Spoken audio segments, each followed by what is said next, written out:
5 साल का बैन है, पीएफआई के फ्रंटल ऑर्गेनाइजेशन पे भी बैन है, सिर्फ एसडीपीआई को छोड़ के सारी जो संस्थाएं हैं पीएफआई से जुड़ी हुई उन पे बैन लगा दिया गया। देखिए, मैं एक स्टेटमेंट अंग्रेजी में मैं पढ़ देता हूँ आपके सामने कि while I have always opposed PFI's extreme and radical approach, I have always supported democratic approach. This ban on PFI cannot be supported because actions of some individuals who commit crime does not mean that the organization itself must be banned. Supreme Court has also held that mere association with an organization is not enough to convict someone.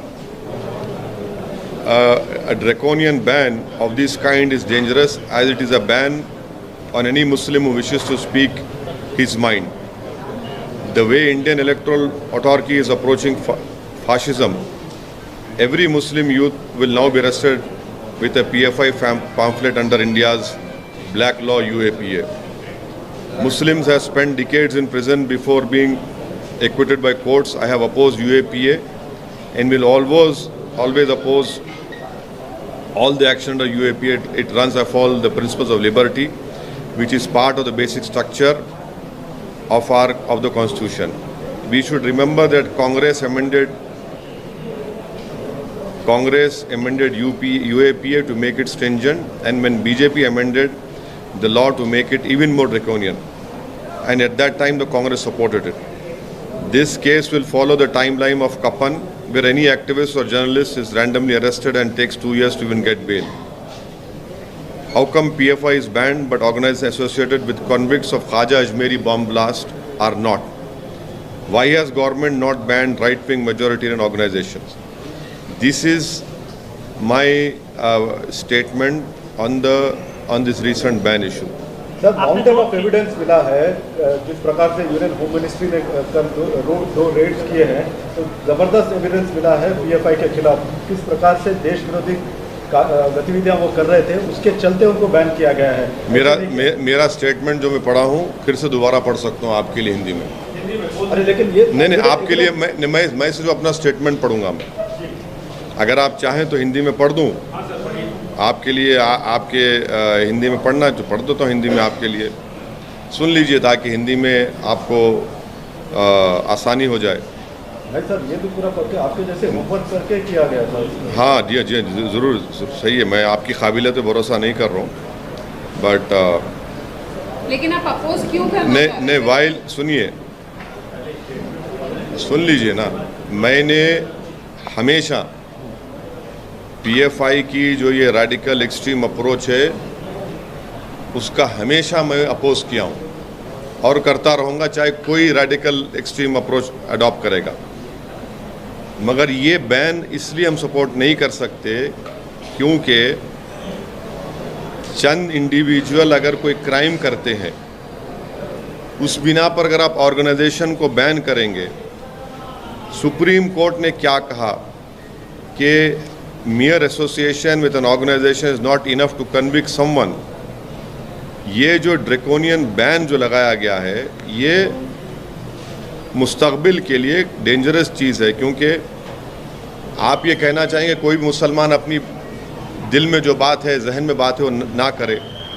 और जिस तरीक़े से हमारी erectile जमहूरियत चल रही है वो फाशिज़म के करीब जा चुकी है।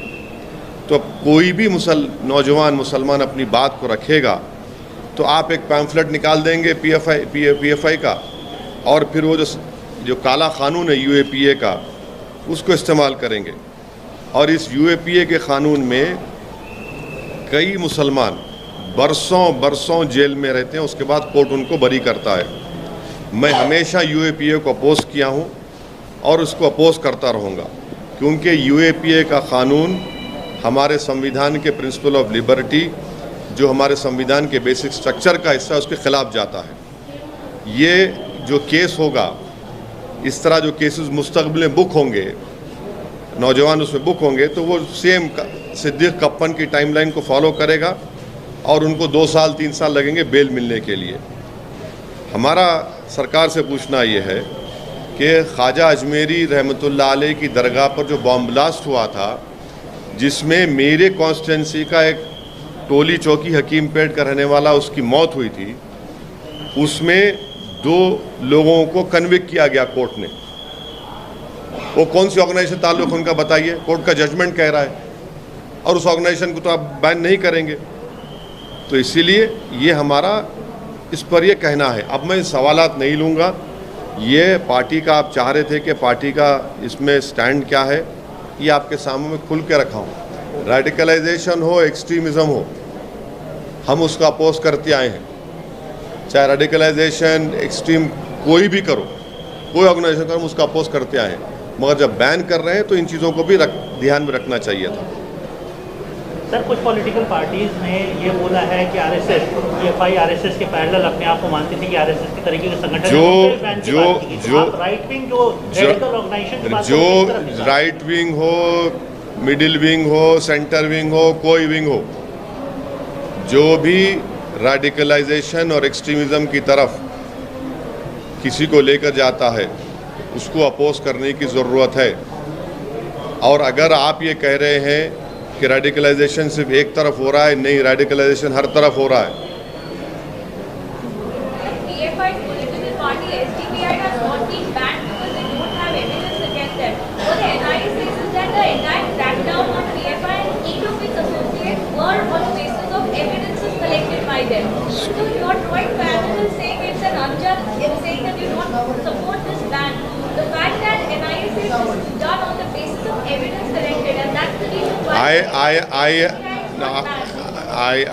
I would apologize to you.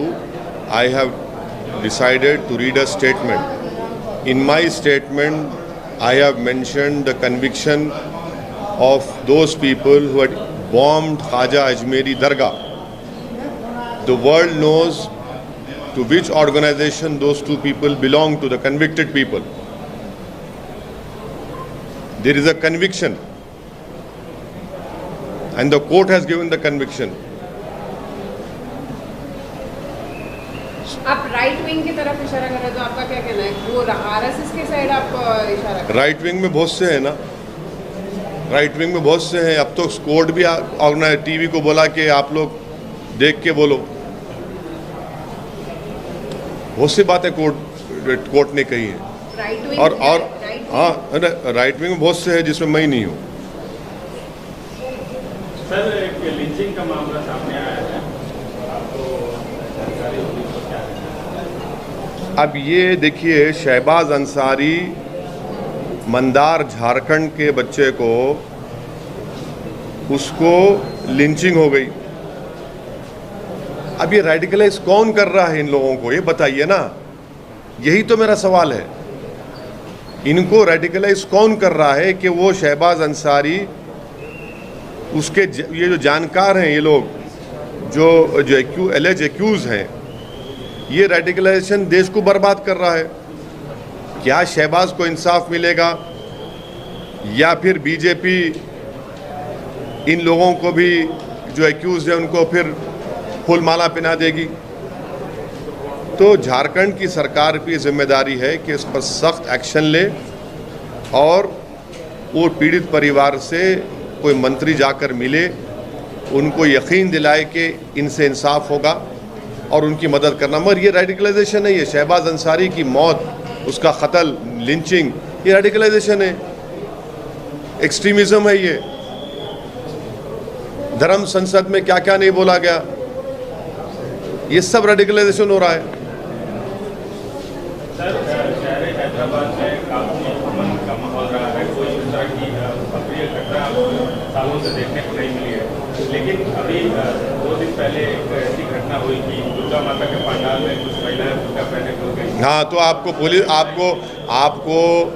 आप तमाम ने हमारे एमएलएस का स्टेटमेंट आपने कैरी किया, मैं आपका शुक्रिया अदा करता हूँ। वो उसी वक्त गए, उसका कंडेम किए। उन लोगों को इंस्ट्रूमेंट थे हमारे एमएलए, वो जो गंदी हरकत किए, उनको अरेस्ट भी करवाए। पुलिस का स्टेटमेंट भी है, पुलिस को भी एक्शन लेना चाहिए, डीप जाना चाहिए कौन है। ठीक है सर, थैंक यू।